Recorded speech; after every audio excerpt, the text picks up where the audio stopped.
वळूया पुढच्या बातमीकडे।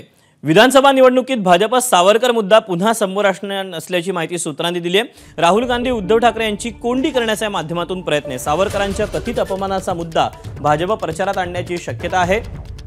राज्यामध्ये विरोधकांकडून संविधान, महागाई, बेरोजगारी, जातीनिहाय जनगणना यासह भाजपला अडचणीत आणणारे विषय राहुल गांधींकडून प्रचारामध्ये धडाडीने मांडले जाण्याची शक्यता आहे। हा झंझावात अडवायचा असेल तर त्यांना सावरकरांच्या मुद्द्यावरून घेरलं जाऊ शकतं। सावरकरांच्या मुद्द्यावरून भाजपने आक्रमक भूमिका घेतली तर महाविकास आघाडीतील घटक पक्ष असलेल्या ठाकरे गटाची ही पंचायत होऊ शकते। हा विचार करून भाजपमध्ये केंद्रीय स्तरावर रणनीती आखली जात असल्याचं समजतंय।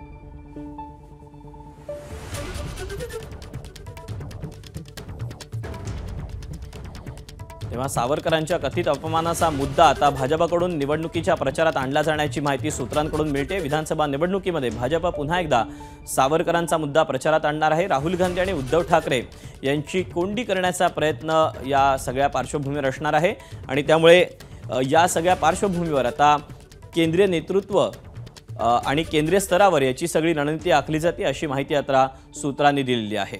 त्यामुळे आगामी काळामध्ये राहुल गांधी यांच्याकडून बेरोजगारी असेल, विरोधकांकडून संविधान, महागाई, बेरोजगारी, जातीनिहाय जनगणना असे अनेक जे मुद्दे आहेत जे भाजपला अडचणीचे ठरू शकतात त्यावर उत्तर देण्यासाठी आता भाजपकडून सावरकरांचा मुद्दा पुढे आणला जाऊ शकतो।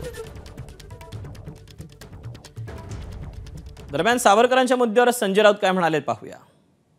आम्ही वारंवार मागणी करतो की वीर सावरकरांना सन्मान द्यायचा असेल तर त्यांना तत्काळ भारतरत्न या किताबाने सन्मानित करावं।